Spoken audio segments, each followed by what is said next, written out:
আল্লাহ সাক্ষী দেন তিনি ছাড়া কোনো ইলাহ নাই, এবং ফেরেশতাগণ এবং আলেমগণও সাক্ষী দেয়। যাদের এলেম আছে, এলেম ওয়ালারা, তারাও সাক্ষী দেয় আল্লাহ ছাড়া কোনো ইলাহ নাই। তো আল্লাহর ফয়সালা, তোমরা আল্লাহ ছাড়া করো, ইবাদত করবা না। ইবাদত করতে হবে একমাত্র আল্লাহ, সেটা মৃত্যু পর্যন্ত। সূরা হিজরের ৯৯ নম্বর আয়াতে আল্লাহ বলেন, ওয়া'বুদ রাব্বাকা হাত্তা ইয়াতিয়াকাল ইয়াকিন। মৃত্যু আসা পর্যন্ত তুমি তোমার রবের ইবাদত করো। সূরা জারিয়াতের ৫৬ নম্বর আয়াতে আছে, ওয়ামা খালাকতুল জিন্না ওয়াল ইনসা ইল্লা লিয়া'বুদুন। আমি জিন ইনসানকে সৃষ্টি করেছি আমার ইবাদত করার জন্য। তো আল্লাহর চূড়ান্ত ফয়সালা, আল্লাহ ছাড়া কারো ইবাদত করা যাবে না। উদ্দেশ্য শিরিক করা যাবে না। আল্লাহর ইবাদতে কাউকে অংশীদার বানানো যাবে না। সূরা কাহফের ১১০ নম্বর আয়াত আল্লাহ বলেন, ফামান কানা ইয়ারজু লিকা রাব্বিহি ফালইআমাল আমালান সালিহা ওয়ালা ইউশরিক বিইবাদাতি রাব্বিহি আহাদা। যে ব্যক্তি তার রবের সাক্ষাৎ কামনা করে সে যেন নেক কাজ করে এবং তার রবের ইবাদতে কাউকে যেন অংশীদার না বানায়, কাউকে শরীক না করে। আল্লাহ আমাদেরকে শিরিক মুক্ত ইবাদত করার তৌফিক দান করেন। সূরা লুকমানের ১৩ নম্বর আয়াতে আল্লাহ বলেন, শিরিক মহা জুলুম। ওয়াইয ক্বালা লুকমানু লিবনিহি ওয়া হুয়া ইয়াইযুহু ইয়া বুনাইয়া লা তুশরিক বিল্লাহ। ওই সময়কে স্মরণ করো যখন লোকমান তার সন্তানকে বললেন, হে প্রিয় সন্তান, তুমি আল্লাহর সাথে শিরিক করো না, শিরিক মহা জুলুম। সূরা মাঈদার ৭২ নম্বর আয়াতে আল্লাহ বলেন, ইন্নাহু মাইয়ুশরিক বিল্লাহ ফাকাদ হাররামাল্লাহু আলাইহিল জান্নাহ ওয়া মাওয়াহুন নার ওয়া মা লিয-যালিমিনা মিন আনসার। যে ব্যক্তি শিরিক করা অবস্থায় মৃত্যুবরণ করবে, যে শিরিক করবে আর ওই অবস্থায় যদি তার মৃত্যু হয়, তার জন্য আল্লাহ জান্নাত হারাম করে দিয়েছেন, তার ঠিকানা হলো জাহান্নাম। বিপরীতে কেউ যদি শিরিক ছাড়া মারা যায়, সে একদিন জান্নাতে যাবে। সহিহ বুখারীর ১২৩৭ নম্বর হাদিস, ক্বালা রাসূলুল্লাহ সাল্লাল্লাহু আলাইহি ওয়াসাল্লাম, রাসূলুল্লাহ সাল্লাল্লাহু আলাইহি সাল্লাম বলেন, জিবরিল আমিন আমার কাছে আসছে, আসার পর বললেন, বাশশির উম্মাতাকা আন্নাহু মান মাতা মিন উম্মাতিকা লা ইউশরিকু বিল্লাহি শাইআ দাখালাল জান্নাহ। নবী, আপনি আপনার উম্মতকে সুসংবাদ দিয়ে দেন, আপনার উম্মতের কেউ যদি শিরিক করা ছাড়া মারা যায়, সে জান্নাতে প্রবেশ করবে। শিরিক করা মানে নফসের উপর জুলুম করা। সূরা বাকারার ৫৪ নম্বর আয়াতে আল্লাহ বলেন, ইয়া কওমি ইন্নাকুম যালামতুম আনফুসাকুম বিত্তিখাযিকুমুল ইজলা।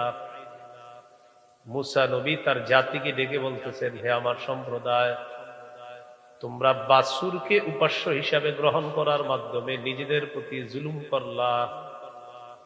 বাছুরকে তারা উপাস্য বানিয়েছে, তো বাছুরকে উপাস্য হিসাবে গ্রহণ করার মাধ্যমে তোমরা নিজেদের প্রতি জুলুম করলা। আল্লাহ আমাদেরকে শিরিক থেকে হেফাজত করেন।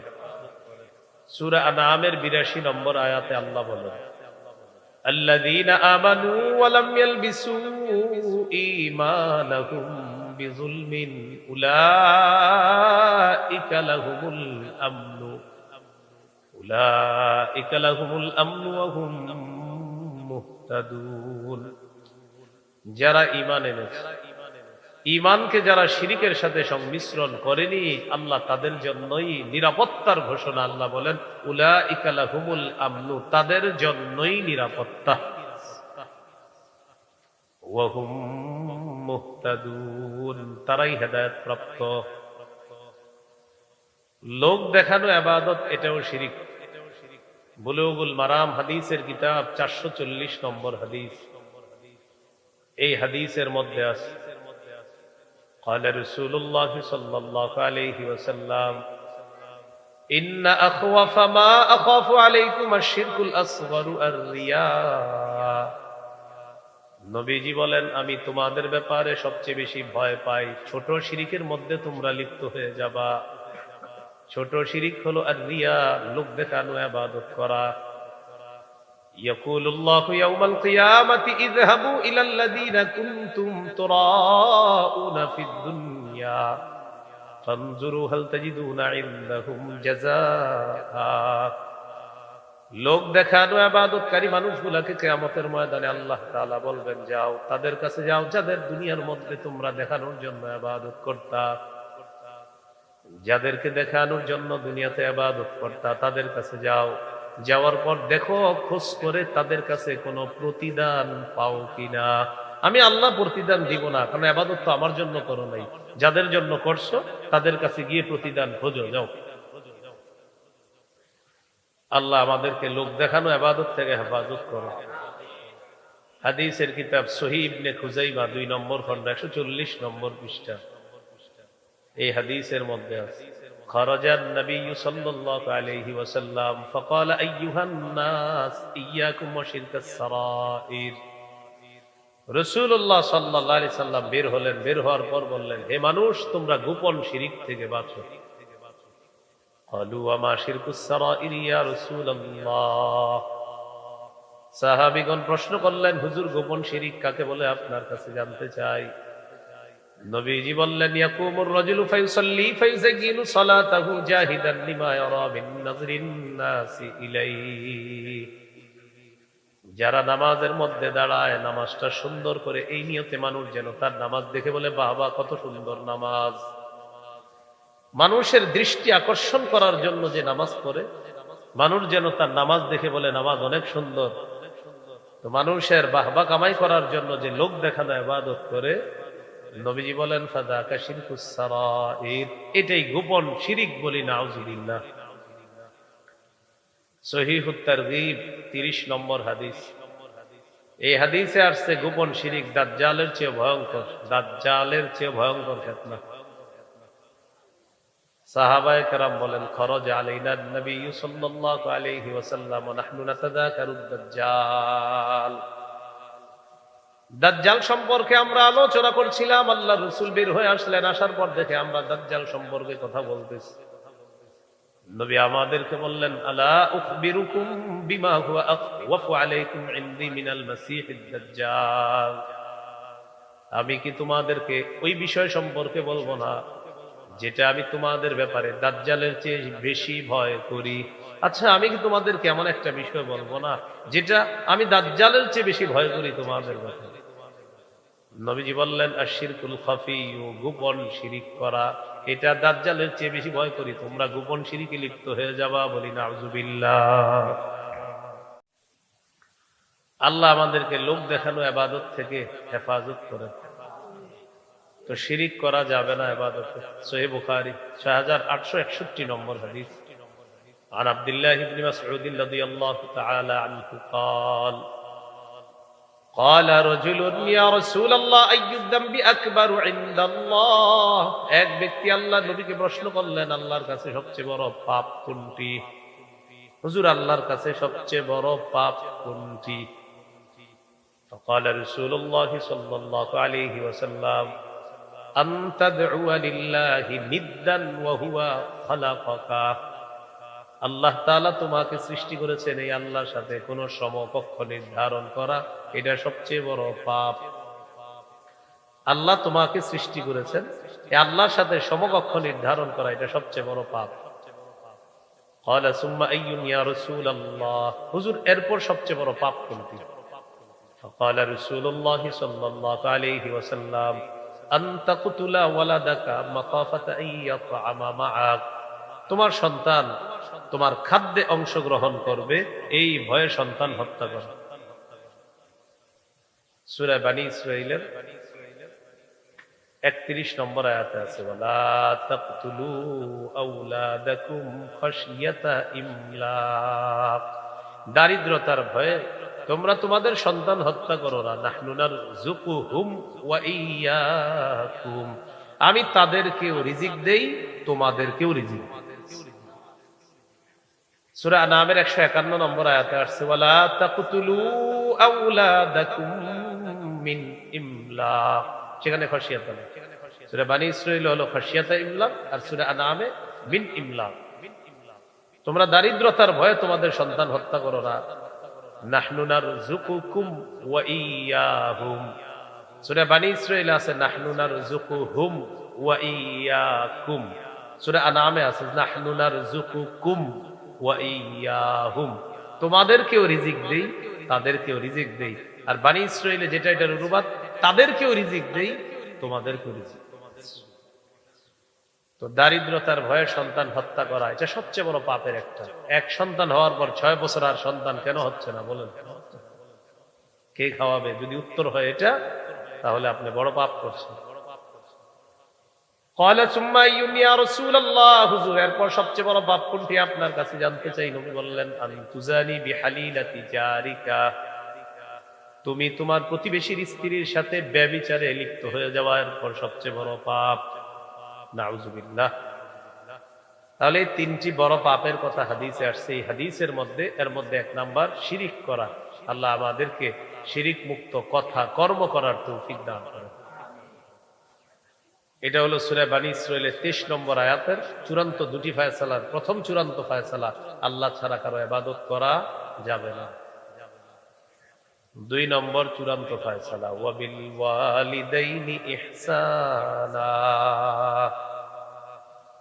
পিতা মাতার আনুগত্য করবা, তাদের নাফরমানি করা যাবে না। সহিহ মুসলিমের বর্ণনা 2549 নম্বর হাদিস, 2549।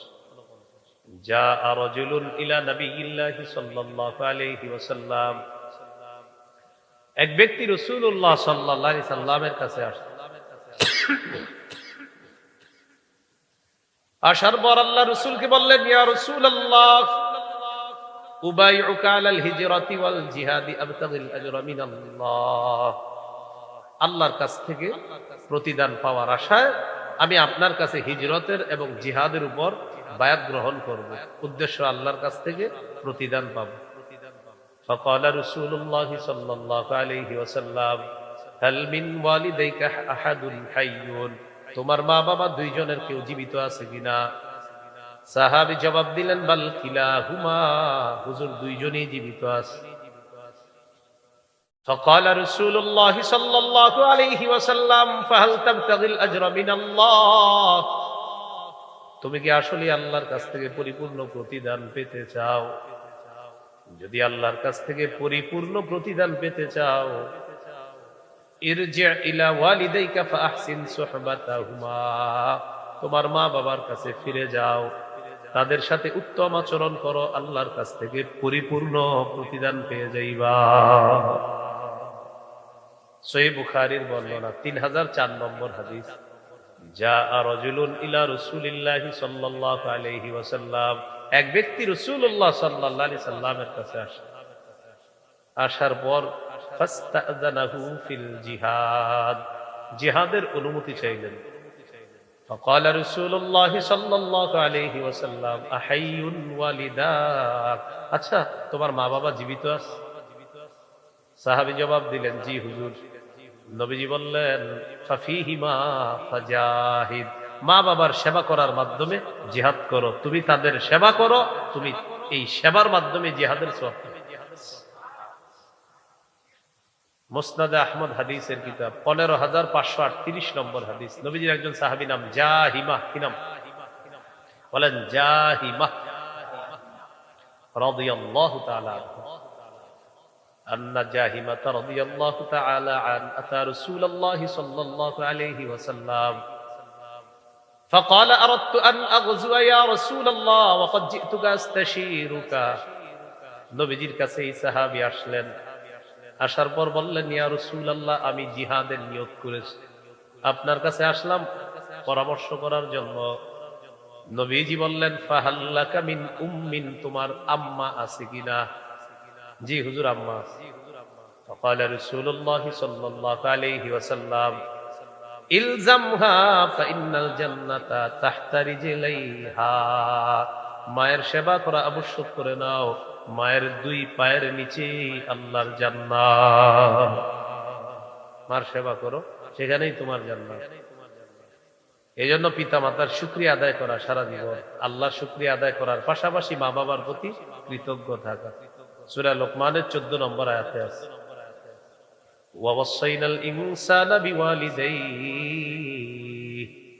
আমি মানুষকে হুকুম করেছি তারা যেন পিতা মাতার আনুগত্য করে। হামালাতহু উম্মুহু ওয়াহনান আলা ওয়াহনিন, মা তার সন্তানকে পেটে ধারণ করেছে কষ্টের পর কষ্ট সহ্য করে। ওয়া ফিসালুহু ফি আমাইন, 2 বছরে তার দুধ ছাড়ানো হয়। আল্লাহ তাআলা বলেন আনিশকুরলি ওয়ালি ওয়ালিদাইক, যেহেতু আমি আল্লাহ তোমাকে দুনিয়াতে আনলাম তাই আমার শুকরিয়া আদায় করো। ওয়ালি ওয়ালিদাইক, আর যাদের মাধ্যমে তোমাকে দুনিয়াতে আনলাম তাদের প্রতিও সারা জীবন কৃতজ্ঞ থাকো। সুবহানাল্লাহ। 2টি হুকুম, আনিশকুরলি আমার শুকরিয়া আদায় করো, ওয়ালি ওয়ালিদাইক পিতা মাতার কৃতজ্ঞ থাকো, তাদের প্রতি কৃতজ্ঞ থাকবা, তাদের শুকরিয়া আদায় করবা। সারা জীবন মা বাবার প্রতি কৃতজ্ঞ থাকতে হবে। আল্লাহ তৌফিক দান করেন। এরপর আল্লাহ বলেন ইম্মা ইয়াবলুগান্না ইনদাকাল কিবারা আহাদুহুমা আও কিলাহুমা, তোমার মা বাবা দুইজনের একজন অথবা দুইজন যদি তোমার কাছে বার্ধক্যে উপনীত হয়ে যায়, বুড়া বুড়ি হয়ে যায়, বৃদ্ধ বৃদ্ধা হয়ে যায়, তোমার মা বাবা দুইজনের একজন অথবা দুইজন তোমার কাছে যদি বার্ধক্যে পৌঁছে যায়, বৃদ্ধ বৃদ্ধাও হয়ে যায়, মা বাবা বার্ধক্যে আপনার কাছে পৌঁছবে। বার্ধক্য এই বাংলাটা কি? বার্ধক্য। সহিহ মুসলিমের একটা হাদিস বলি, তারপর কোরআনের আয়াতগুলো বলতেছি। 2551 নম্বর হাদিস, 2551। قال رسول الله صلى الله عليه وسلم رغم أنف ثم رغم أنف ثم رغم أنف, রাসূলুল্লাহ সাল্লাল্লাহু আলাইহি সাল্লাম বলেন ওই ব্যক্তির নাক ধুলোয় দূষিত হোক, ওই ব্যক্তির নাক ধুলোয় দূষিত হোক, ওই ব্যক্তির নাক ধুলোয় দূষিত হোক। এর মানে সে হতভাগা, সে হতভাগা, সে হতভাগা। সাহাবীগণ বললেন মান ইয়া রাসূলুল্লাহ, হুজুর কে হতভাগা আপনার কাছে জানতে চাই। নবীজি বললেন মান আদরাকা ইনদাহু আবাওয়াইহিল কিবারা, যার কাছে তার মা বাবা বার্ধক্যে উপনীত হয়। দেখেন কি বলেন, যার কাছে তার মা বাবা বৃদ্ধ বৃদ্ধা হয়ে যায়, ফালাম ইয়াদখুলিল জান্নাহ, সে যদি ওই মা বাবার সেবা করার মাধ্যমে জান্নাত কামাই করতে না পারে, সে হতভাগা, সে হতভাগা, সে হতভাগা। মা বাবা বার্ধক্যে পৌঁছে গেছে আর সে তাদের এমন সেবা করে নাই যে জান্নাত কামাই করতে পারে নাই। তুমি কেমন সন্তান হইলা যে মা বাবার মাধ্যমে তুমি জান্নাতটাই কামাই করতে পারলা না? তাই নবীজি বললেন সে হতভাগা, সে হতভাগা, সে হতভাগা। তো যাদের মা বাবা বার্ধক্যে পৌঁছে যায় তাদের ক্ষেত্রে আল্লাহ বলেন ফালা তাকুল্লাহুমা উফিন, উফ শব্দটা বলবা না। কি বলবা না? উফ শব্দ বলবা না। এটা আবার 3টা কথা মনে রাখবে। বলেন উফ বলবো না, বিরক্তি প্রকাশ করব না, বিরক্তি সূচক কোন শব্দ বলবো না। আপনার আব্বা আম্মা পাশের রুমে শুয়ে আছে, শীতকাল, প্রচন্ড শীতের রাতে তাদের কাশি উঠছে, আপনি এই পাশের রুমে আছেন আর বললেন ধুর আর ভালো লাগে না, না না না, এটা বলা যাবে না। বিরক্তি প্রকাশ করা যাবে না। কেন বিরক্তি প্রকাশ করবেন না? মা বাবা বৃদ্ধ বৃদ্ধা হয়ে গেলে সাধারণত এক কথা বারবার বলতে পারে। এটা মুরব্বী যারা হয়ে যায় এক কথা বারবার বলতে পারে, কিন্তু আপনি বিরক্তি প্রকাশ করবেন না। কারণ ছোটবেলা আপনি একটা কথা 100 বার বলছেন, চিপস আইসক্রিম 100 বার চাইছেন, আপনার আব্বা আম্মা রাগ করে নাই। আল্লাহ বলেন ফালা তাকুল্লাহুমা উফিন, উফ শব্দটা বলবা না। রাগ করে কখনো মা বাবাকে অভিশাপ দিবেন না। মনে রাখবেন কেউ যদি মা বাবাকে অভিশাপ দেয় সাথে সাথে আল্লাহ তাকে অভিশাপ দেয়।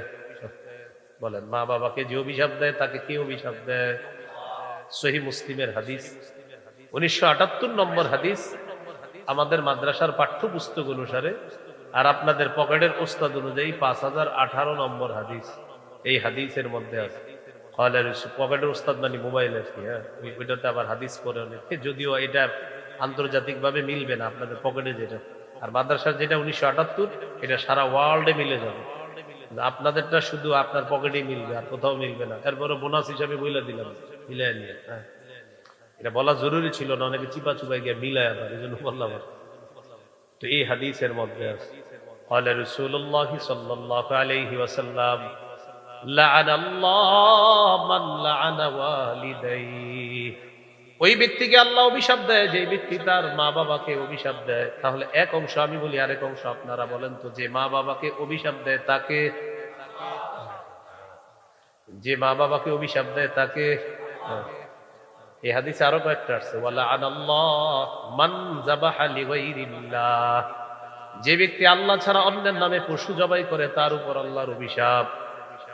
ওয়ালা আনাল্লাহ মান আওয়া মুহদিসা, যে ব্যক্তি কোনো বেদাতীকে আশ্রয় প্রশ্রয় দেয় তার উপর আল্লাহর অভিশাপ। বেদাতীকে এক কাটা জায়গা দিয়ে দিয়েছেন আস্তানা বানানোর জন্য।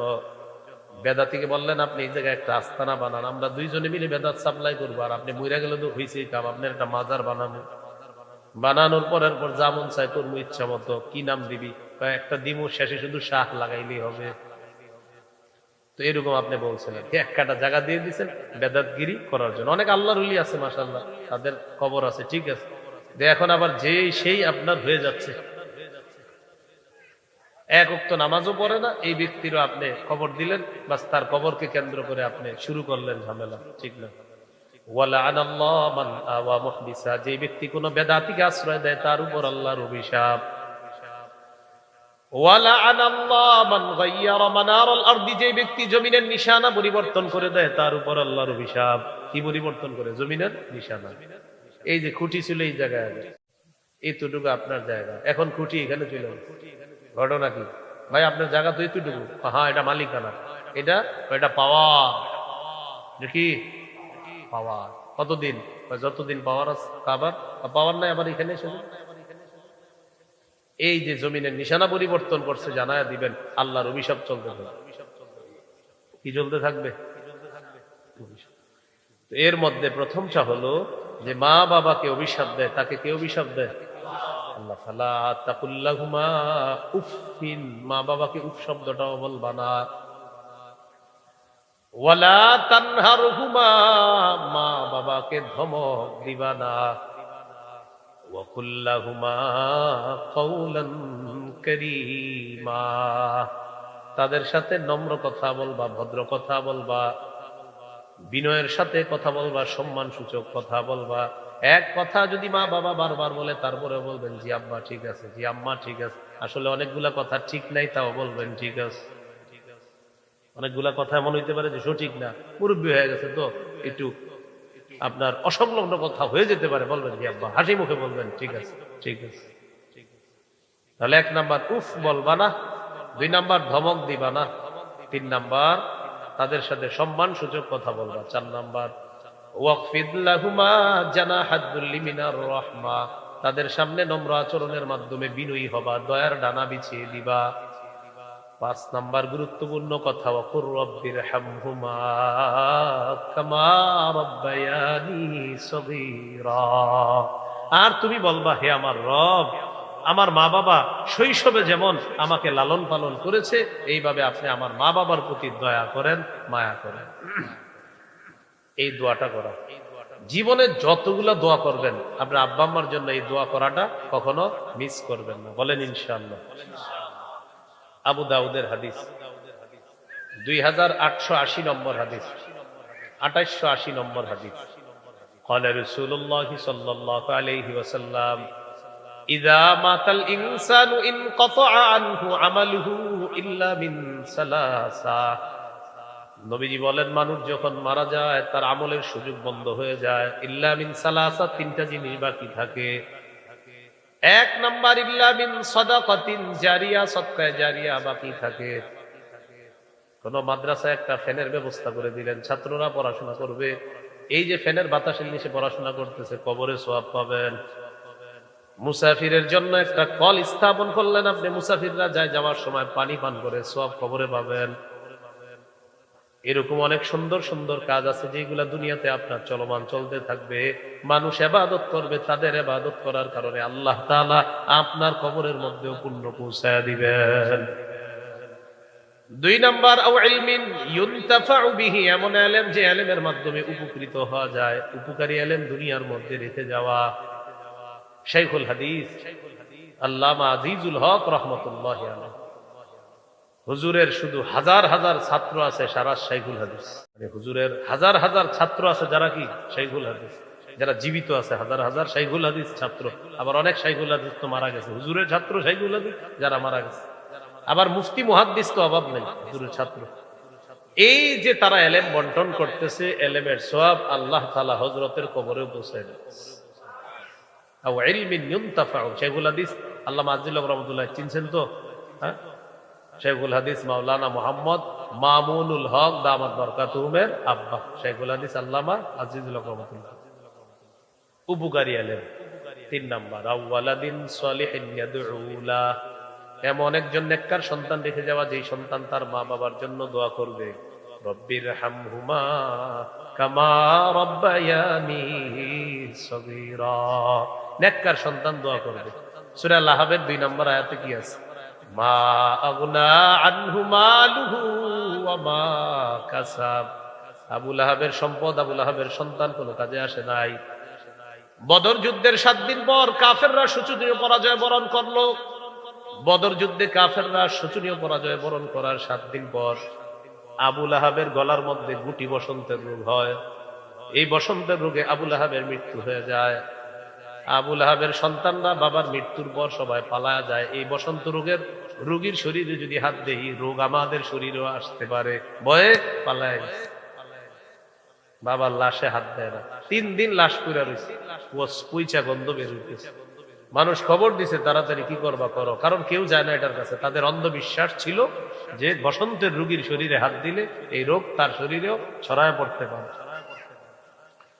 তো পরে 2 ছেলে আসছে। আবু লাহাবের 2 ছেলে ছিল, বিখ্যাত ছেলে, উতবা উতাইবা নাম। এই 2 জন আসছে। আসার পর আরেকজনের মাধ্যমে বাবার লাশটা মক্কার উঁচু ভূমিতে নিয়ে গিয়ে একটা গর্ত কইরা লাঠি দিয়া ধাক্কাইতে ধাক্কাইতে লাশ ওই গর্তের মধ্যে ফেলাইছে। ওই করোনা ভাইরাসের সময় যেমন কোটিপতির সন্তান হুজুরে ফোন দিয়া বলছে, হুজুর আমার আব্বার লাশটা পড়ে আছে, আমি বাইচা থাকতে হবে, আপনি মরলে মরেন বাঁচলে বাঁচেন, আব্বার লাশ নিয়ে তাড়াতাড়ি কবর দেন। হুজুরে বাঁচলে কি আর মরলে কি, হুজুর মানুষ তো। এই আর কি বিষয়টা। আল্লাহ বলেন, মা আগনা আনহু মালুহু ওয়া মা কাসাব। আবু লাহাবের সম্পদ, আবু লাহাবের সন্তান কোনো কাজে আসে নাই, কারণ ঈমান নাই, নেককার সন্তান রেখে দিতে পারে নাই। এই জন্য নবী বললেন 3টা জিনিস বাকি থাকে। 3 নাম্বার, নেককার সন্তান। যে মা বাবার জন্য দোয়া করবে। আপনি আপনার মৃত মা বাবার জন্য যতবার বলবেন আল্লাহ তাদেরকে মাফ করেন, মাফ করেন, মাফ করেন, ওই নেককার মৃত মা বাবা যাদের আছে তাদের একটা মর্যাদা আল্লাহ বাড়ায়। একটা মর্যাদা, একবার দোয়া 1 মর্যাদা, 2 বার 2 মর্যাদা, 100 বার 100 মর্যাদা। দলিল মুসনাদ আহমদ 10618 নম্বর হাদিস। ক্বালা রাসূলুল্লাহ সাল্লাল্লাহু আলাইহি ওয়াসাল্লাম, নবীজি বলেন, ইন্নাল্লাহা লা ইয়ারফা'ুদ দারাজাতা লিল আবদিস সালিহি ফিল জান্নাহ। আল্লাহ তাআলা নেককার বান্দার মর্যাদা জান্নাতের মধ্যে বাড়ায়া দেয়। সুবহানাল্লাহ। নেককার বান্দা বলে, আল্লাহ আমার মর্যাদা আপনি কেন বাড়াইলেন? আল্লাহ তাআলা বলেন, বি ইস্তিগফারি ওয়ালাদিকা লাক। তোমার সন্তান তোমার জন্য ইস্তিগফার পাঠ করছে, ক্ষমা প্রার্থনা করছে। যতবার তোমার সন্তান তোমার জন্য ক্ষমা চেয়েছে, আমি আল্লাহ ততবার জান্নাতে তোমার মর্যাদা বাড়ায়া দিলাম। তাহলে কতবার দোয়া করা দরকার? মৃত বাবার জন্য কত দোয়া করা দরকার? আজকে ফজিলতটা জানলেন। যতবার দোয়া ততবার মর্যাদা, যত দোয়া ততবার মর্যাদা।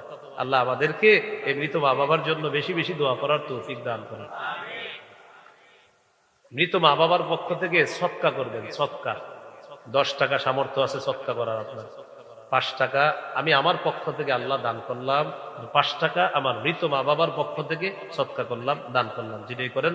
তা আপনি এইভাবে বলবেন, আল্লাহ আমি এই জীবিত আমার পক্ষ থেকে 5 টাকা সদকা করলাম, আর এই 5 টাকা আমার মৃত মা বাবার পক্ষ থেকে সদকা করলাম।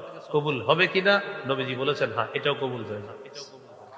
দলিল সহিহ বুখারী 1388 নম্বর হাদিস। এক ব্যক্তি রাসূলুল্লাহ সাল্লাল্লাহু আলাইহি সাল্লামের কাছে এসে বললেন, হুজুর, ইন্না উম্মি উকতুতিলাত নাফসুহা। হুজুর, আমার আম্মা হঠাৎ মারা গেছে। আযুন্নুহা লাউ তাকাল্লামাত লা তাসাদ্দাকাত। আমার বিশ্বাস আমার আম্মা যদি কথা বলতে পারতেন, আমার আম্মা দান সদকা করতেন। হুজুর আমি আপনার কাছে জানতে চাই ফাহাল্লাহা আজরুন ইন তাসাদদাকতু আনহা, আমি যদি আমার মা বাবার পক্ষ থেকে সদকা করি, আমার মৃত মায়ের পক্ষ থেকে সদকা করি, সদকার এই সওয়াব আমার মৃত মা পাবে কিনা? নবীজি বললেন অবশ্যই তোমার মৃত মা, এই মৃত মায়ের পক্ষ থেকে সদকা করলে আল্লাহ তাআলা তার কবরে এই সওয়াব পৌঁছায় দিবেন। ফাহাল্লাহা আজরুন বলছে, হুজুর কোনো প্রতিদান হবে? নবী বললেন হ্যাঁ অবশ্যই প্রতিদান হবে। তাহলে মা বাবার জন্য বেশি বেশি কি করা? দোয়া করা, তাদের জন্য বদদোয়া না করা, আর মা বাবার ধমক না দেওয়া। মনে রাখবেন তাদের বদদোয়াও কিন্তু কবুল হয়, আবার দোয়াও কবুল হয়ে যায়। আবু দাউদের 1536 নম্বর হাদিস, ক্বালা রাসূলুল্লাহ সাল্লাল্লাহু আলাইহি ওয়াসাল্লাম সালাসু দাওয়াতিন মুস্তাজাবাতুন লা শাক্কা ফিহিন্না, তিন ব্যক্তির দোয়া কবুল হওয়ার ব্যাপারে কোনো সন্দেহ নাই। সুবহানাল্লাহ। কয় ব্যক্তির দোয়া কবুল হওয়ার ব্যাপারে কোনো সন্দেহ নাই? এক নাম্বার দাওয়াতুল ওয়ালিদ, পিতা মাতার দোয়া। দুই নাম্বার ও দাওয়াতুল মুসাফির, মুসাফিরের দোয়া। তিন নাম্বার ও দাওয়াতুল মাজলুম, মাজলুমের দোয়া। এই তিন ব্যক্তির দোয়া কবুল হওয়ার ব্যাপারে কোনো সন্দেহ নাই। তাহলে তিনটার মধ্যে একটা হলো মাজলুমের দোয়া, মা বাবার দোয়া, মুসাফিরের দোয়া। এর মধ্যে মা বাবার দোয়া এটাও কবুল হয়ে যায়, তাদের বদদোয়াও কবুল হয়ে যায়। আমরা যারা আছি বাবার সাথে যদি দিনের বেলা পথ চলি, ছেলে যারা আছি বিশেষ করে, দিনের বেলা বাবার সাথে রাস্তায় হাঁটলে পিছনে হাঁটবো, বাবা সামনে হাঁটবে। বালেক ছেলে যারা আছে আমরা পিছনে হাঁটবো, বাবা সামনে হাঁটবো। আর রাতের বেলা বাবার সাথে পথ চললে বাবা হাঁটবে পিছনে, আমি হাঁটবো সামনে, যেন কোনো বিপদ আসলে আমি আগে মোকাবেলা করি, আব্বার উপর যেন বিপদটা না যায়। এটা শিষ্টাচার, এটা ভদ্রতা। ওমর ইবনে যায়েদ রাহমাতুল্লাহি আলাইহিকে জিজ্ঞাসা করা হলো কাইফা বিররু ইবনিকা বিকা, আচ্ছা আপনার ছেলে আপনার সাথে কেমন আচরণ করে বলেন তো? তিনি জবাব দিলেন মা মাশাইতু নাহারান ইল্লা ওয়া হুয়া খালফি, আমি যখন দিনের বেলা রাস্তায় হাঁটি তখন আমার সন্তান আমার পিছনে থাকে। ওয়ালা মাশাইতু লাইলান ইল্লা মাশা আমামি, রাতের বেলা যখন আমি চলি আমার সন্তান আমার সামনে থাকে। আমি দিনের বেলা রাস্তায় হাঁটলে আমার সন্তান আমার পিছনে থাকে, রাতে যখন পথ চলি আমার সন্তান আমার সামনে চলে। এরপরে কি বলে দেখেন, ওয়ালা রাকিয়া সাকফান ওয়া আনা তাহতাহু, আমি কখনো বাসার নিচে থাকলে আমার ছেলে কখনো ছাদেও ওঠে না। বললেন ওয়ালা রাকিয়া সাকফান ওয়া আনা তাহতা, আমি নিচে আছি আমার ছেলে ছাদে ওঠে না, আমার বাবা নিচে, আমি কিভাবে ছাদে উঠি? মানে গুনাহ হবে না? আপনি ছাদে উঠলে গুনাহ হবে না? আপনার বাবা নিচে, সন্তান বলতেছে আমার বাবা নিচে, আমি ছাদে কিভাবে উঠি? মানে ভদ্রতা, শিষ্টাচার। আবু হুরায়রা রাদিয়াল্লাহু তাআলা আনহু বলেন লা তুসাম্মিহি বিইসমিহি, বাবার নাম ধরে কখনো ডাকবা না, বাবার নাম ধরে কখনো ডাকবা না। ওয়ালা তাজলিস আমামা, বাবার সামনে কখনো বসবা না, অথবা ওয়ালা তাজলিস ক্বাবলা, বাবার সামনে বসবা না। কোন মজলিসের মধ্যে বসলে বাবা আগে বসবে, তুমি পিছনে বসবা। ওয়ালা তামশি আমামা, দিনের বেলা যখন পথ চলবা তখন তুমি সামনে চলবা না, বাবা সামনে চলবে, তুমি পিছনে চলবা। উস্তাদদের ক্ষেত্রেও সেম ঘটনা ঘটাবে। হ্যাঁ, উস্তাদও তো আপনার আমাদের পিতা, পিতার মতো। উস্তাদও আমাদের পিতার মতো, আমাদের ইলমের পিতা উস্তাদরা। তাহলে এইভাবে বাবা মার সাথে ভদ্রতা বজায় রাখবো, বলেন ইনশাআল্লাহ। গুরুত্বপূর্ণ কথা হলো, মা বাবা যদি আপনাকে নাফরমানি করতে বলে তখন কি করবে? মা বাবা আপনাকে নাফরমানি করতে বললে কি করবেন? বলেন এইভাবে ভদ্রতার সাথে তাদের এই কথাটি প্রত্যাখ্যান করবে, ভদ্রতার সাথে। মা বাবা যদি বলে নাফরমানি করতে, আপনি ভদ্রতার সাথে বলবেন আব্বা আমি এটা পারবো না, আম্মা পারবো না, তুই ঘর থেকে বের হয়ে যা। আপনি বের হয়ে যাবেন, কিন্তু ভদ্রভাবে ধমক দিবেন, আব্বা জি আমি বের হয়ে যাইতেছি, তুই আর আমার ঘরে আসবি না, বলে দিচ্ছে যে আব্বা আমি আসবো না, কিন্তু আমি শিরিক করবো না, আমি হারাম কাজ করবো না। ভদ্রতার সাথে আপনি প্রত্যাখ্যান করবেন। দলিল সূরা লোকমানের 15 নম্বর আয়াতে একদম স্পষ্ট দলিল, وَإِنْ جَاهَدَاكَ عَلَىٰ أَن تُشْرِكَ بِي مَا لَيْسَ لَكَ بِهِ عِلْمٌ فَلَا تُطِعْهُمَا, তোমার মা বাবা যদি তোমাকে বাধ্য করে আমি আল্লাহর সাথে শিরিক করার জন্য, ফালা তুতি'হুমা, মা বাবার আনুগত্য করবা না, এই কথাটা শুনবা না, এক্ষেত্রে মা বাবার আনুগত্য করবা না। এরপরে কি বলে দেখেন, ওয়া সাহিবহুমা ফিদ দুনিয়া মা'রুফা, যতদিন দুনিয়াতে আসো তাদের সাথে সৎ ভাব বজায় রাখবা। মা বাবার সাথে সদ্ভাব বজায় রাখবা, দুনিয়াতে যতদিন থাকবে। আপনারা বের করে দিচ্ছে, আপনি শহরে চলে আসছেন, মা বাবা সেই গ্রামে আছে, তারা অভিমান করে আপনার ফোন ধরে না, প্রতিবেশী দিয়ে খোঁজ নেন, আব্বা খাইছে তো, আম্মা খাইতেছে তো, চাল আছে ডাল আছে ঘরে। যেই মা বাবা আপনারা দেখতে পারতেছে না, তার খোঁজ নিতে হবে আপনি অন্যের মাধ্যমে হোক, আব্বা খাইছে কিনা, আম্মা খাইছে কিনা, চাল ডাল ঘরে আছে কিনা। আপনার চাল ডাল তারা নিতে চায় না, ভাইয়ের মাধ্যমে কৌশলে পাঠান, বোনের মাধ্যমে পাঠান, যেইভাবে পারেন খোঁজ খবর রাখেন। নাফরমানি তো করবেন না, তবে সদ্ভাব বজায় রাখতে হবে। এমনকি তারা যদি অন্য ধর্মেরও হয় আর আপনি মুসলমান হয়ে গেছেন, সেই মা বাবার অন্ন বস্ত্র বাসস্থান স্বাস্থ্যের খোঁজ খবর সন্তান হিসাবে আপনারা রাখতে হবে। তাহলে গুরুত্বপূর্ণ কথা, শিরিক করতে বলছে করব না, ভদ্রতার সাথে, উগ্র ব্যবহার করবো না। শিরিক করতে বলছে করব না শিরিক, উগ্র ব্যবহার করবা না, উগ্র ব্যবহারও করা যাবে। আল্লাহ কথাগুলা মনে রাখার তৌফিক দান করেন। রাসূল সাল্লাল্লাহু আলাইহি সাল্লামের সাহাবী সাদ, কি নাম? সাদ রাদিয়াল্লাহু তাআলা, তিনি মুসলমান হইলেন। তার আম্মা তাকে বললেন, তুই ইসলাম ছেড়ে দে। নাউজুবিল্লাহ বলেন। তো ছেলে বললেন, অসম্ভব। না, তুই ছেড়ে দে। না, অসম্ভব আম্মা। মা বললেন, আল্লাহি লা আতআমু তাআমান ওয়ালা আশরাবু শারাবান হাত্তা আমুতা আও তাকফুরা বিমুহাম্মাদ সাল্লাল্লাহু আলাইহি ওয়াসাল্লাম। আল্লাহর কসম, আমি খাবো না, আমি পান করব না, হয়তো আমি মরে যাব, না হয় তুই মুহাম্মদকে সাল্লাল্লাহু আলাইহি সাল্লাম, নাই তো তুই মুহাম্মদকে সাল্লাল্লাহু আলাইহি সাল্লাম, নয়তো তুই মুহাম্মদ সাল্লাল্লাহু আলাইহি সাল্লামকে অস্বীকার করবি, হয় আমি মারা যাব, না হয় তুই মুহাম্মদকে সাল্লাল্লাহু আলাইহি সাল্লাম তাকে অস্বীকার করবি, হয় আমি মারা যাব, না হয় তুই নবীকে অস্বীকার করবি, অন্যথা আমি খাবো না, আমি পান করব না। দুইটা অপশন, হয় আমি মারা যাব, না হয় তুই মুহাম্মদ সাল্লাল্লাহু আলাইহি সাল্লাম তাকে অস্বীকার করবি, কোনটা করবি? এই কথা বলার পর ছেলে বিপদে পড়ে গেছে। বলেন ঈমান, বলেন ঈমান। মা, ঈমান, মা, একদিক দিয়ে ঈমান, আরেক দিক দিয়ে মা। মা খাবে না, আর এদিক দিয়ে সন্তানের ঈমান ছাড়তে হবে। মা শর্ত দিস, কি করবে?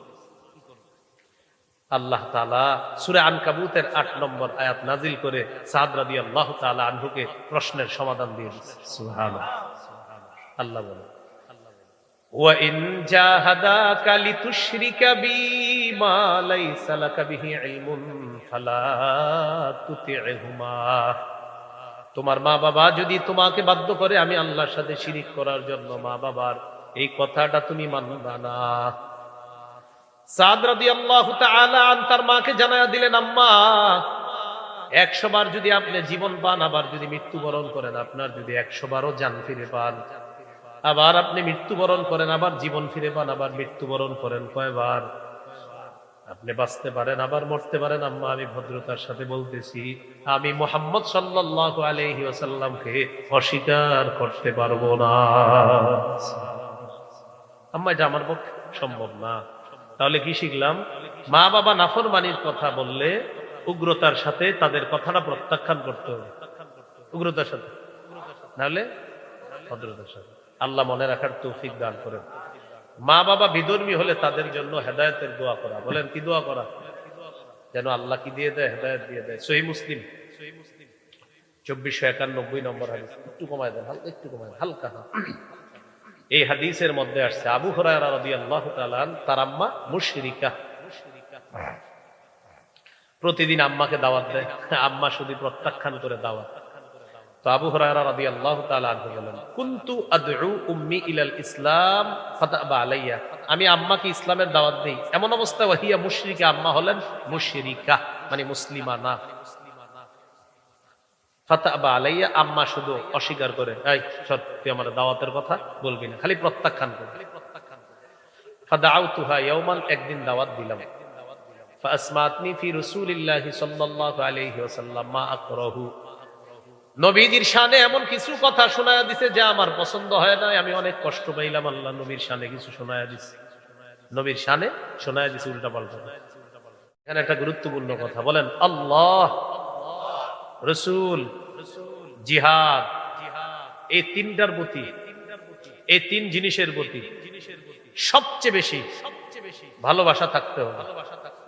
আল্লাহর প্রতি, রাসূলের প্রতি, জিহাদের প্রতি সবচেয়ে বেশি ভালোবাসা থাকবে কার প্রতি? আল্লাহর প্রতি, রাসূলের প্রতি, জিহাদের। সূরা তাওবার 24 নম্বর আয়াত আছে, قل إن كان آباؤكم وأبناؤكم وإخوانكم وأزواجكم وعشيرتكم وأموال اقترفتموها وتجارة تخشون كسادها ومساكن ترضونها أحب إليكم من الله ورسوله وجهاد في سبيله।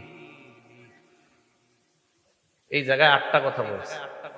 তোমাদের মা বাবা, তোমাদের সন্তান, তোমাদের স্ত্রী, তোমাদের ভাই বোন, তোমাদের পরিবার, তোমাদের সম্পদ, তোমাদের ব্যবসা, তোমাদের প্রিয় বাসস্থান যদি আল্লাহর চেয়ে, রসুল আর জিহাদের চেয়ে বেশি প্রিয় হয়, আযাবের অপেক্ষা করো। তাহলে এবার উল্টাটা করেন, সবচেয়ে বেশি প্রিয় হতে হবে আল্লাহ, রসুল এবং জিহাদ। আল্লাহ বলছে আল্লাহর চেয়ে, রসুল আর জিহাদের চেয়ে বেশি প্রিয় হলে আযাবের অপেক্ষা করো। তাহলে প্রিয় হতে হবে বেশি আল্লাহ, প্রিয় হতে হবে বেশি রসুল সাল্লাল্লাহু আলাইহি সাল্লাম, প্রিয় হতে হবে বেশি জিহাদ। নবীজির উল্টা পাল্টা কথা বলছে মাল, সাহাবী সহ্য করতে পারেন, নবীজির কাছে আসছে। আতাইতু রাসূলুল্লাহি সাল্লাল্লাহু আলাইহি ওয়াসাল্লাম ওয়া আনা আবকি, কান্না করতে করতে নবীজির কাছে আসলাম। নবীজির কাছে এসে বললাম, ইয়া রাসূলুল্লাহ কুনতু আদউ উম্মি ইলাল ইসলাম ফাতাবা আলাইয়া ফাদাউতুহা আল ইয়াউমা। হুজুর, আমি আমার আম্মাকে ইসলামের দাওয়াত দিয়ে আম্মা প্রত্যাখ্যান করে ধারাবাহিকতায় আজকেও আমি আম্মাকে ইসলামের দাওয়াত দিলাম। ফাসমাতনি ফিকা মা আকরাহু, আপনার ব্যাপারে এমন উল্টাপাল্টা কথা বলছে যে আমার সহ্য হয় নাই, পছন্দ হয় নাই। হুজুর, আপনার কাছে আসছি, উদুল্লাহ আইয়াহদিয়া উম্মা আবি হুরায়রা, একটু দোয়া করেন আল্লাহ তাআলা যেন আবু হুরায়রার মাকে হেদায়েত দিয়ে দেয়। নবীজি সাথে সাথে বললেন উদুল্লাহ উম্মা, নবীজি সাথে সাথে বললেন আল্লাহুম্মা হদি উম্মা আবি হুরায়রা, আল্লাহ আবু হুরায়রার মাকে আপনি হেদায়েত দিয়ে দেন। আবু হুরায়রা রাদিয়াল্লাহু তাআলা আনহু বলেন, ফাখরাজতু মুস্তাবশিরান বিদাওয়াতি রাসূলিল্লাহি সাল্লাল্লাহু আলাইহি ওয়াসাল্লাম, আমি নবীজির এই দোয়ার সুসংবাদ নিয়ে বাড়ির দিকে রওনা করলাম, সুসংবাদ গ্রহণ করার জন্য। নবী দোয়া করছে, খুশিতে বাসার দিকে রওনা করলাম। বাড়ির সামনে আসলাম, জিতু ফাসিরতু ইলাল বাব, দরজার সামনে আসলাম। ফাইদা হুয়া মুজাব, দেখলাম দরজাটা বন্ধ, দরজাটা বন্ধ।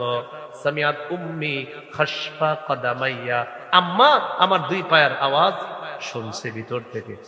নরম কণ্ঠে বলতেছে, মাকানাক ইয়া আবা হুরায়রা, বাবা আবু হুরায়রা ওখানেই দাঁড়াও, আবু হুরায়রা দাঁড়াও।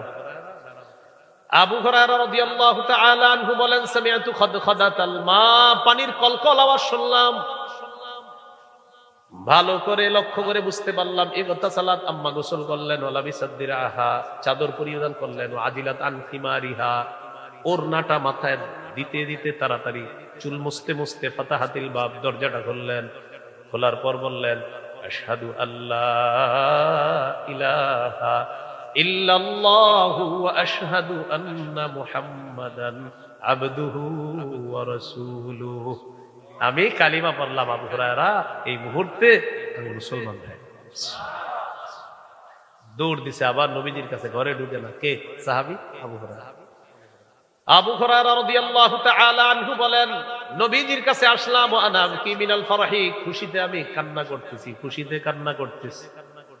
নবীজির কাছে এসে বললাম, আবশির, হুজুর সুসংবাদ গ্রহণ করেন, قد استجاب الله دعوتك وهدى ام ابي هريره, আল্লাহ আপনার দোয়া কবুল করেছে, আবু হুরায়রার মাকে আল্লাহ হেদায়েত দিয়ে দিয়েছে। হুজুর আরেকটা দোয়া করেন। কি দোয়া? উদুল্লাহ আইয়ুহাব্বিবানি আনা ওয়া উম্মি ইলা ইবাদিহিল মুমিনিনা ওয়া ইউহাব্বিবাহুম ইলাইনা, হুজুর আল্লাহ যেন আমারে আর আমার মাকে সারা দুনিয়ার সমস্ত মুমিনের অন্তরে প্রিয় পাত্র বানায়া দেয়, আর মুমিনদেরকে যেন আমার আর আমার মায়ের অন্তরে প্রিয় বানায় দেয়। নবীজি সাথে সাথে বললেন, আল্লাহুম্মা হাব্বিব উবাইদাকা হাযা ওয়া উম্মাহু ইলা ইবাদিকাল মুমিনিনা ওয়া হাব্বিবহুম ইলাইহিম, আল্লাহ আপনার এই ছোট্ট বান্দাটা, মায়া করে বলতেছে, আল্লাহ আপনার এই ছোট্ট বান্দা আবু হুরায়রা আর তার মাকে আপনার সব বান্দাদের কাছে প্রিয় বানায়া দেন, আর সমস্ত বান্দাদেরকে, মুমিনদেরকে তাদের কাছে প্রিয় বানায়া দেন। আবু হুরায়রা রাদিয়াল্লাহু তাআলা আনহু বলেন, আমার জীবনে যত মানুষ আমাকে দেখছে বা আমার কথা শুনছে, নবীর এই দোয়ার বরকতে সবাই আমাকে ভালোবেসেছে, সবাই আমাকে মহব্বত করেছে। ওই সাহাবী, তার নাম কি? আবু হুরায়রা। এই হলো আপনার অমুসলিম মা বাবা হলে তাদের হেদায়েতের জন্য দোয়া করা। এই হলো সূরা বানী ইসরাঈলের 24 নম্বর আয়াত, 25 সর্বশেষ আয়াত যেটা তেলাওয়াত করলাম। রব্বুকুম আ'লামু বিমা ফি নুফুসিকুম, তোমাদের মনে কি আছে এটা তোমাদের রব অধিক অবগত। দুই একটা উল্টা পাল্টা যদি মুখ দিয়ে বের হয়েও যায়, মনটা তো ভালো আছে, তোমার মনে কোনো খারাপই নাই, আল্লাহর কাছে তওবা করবা।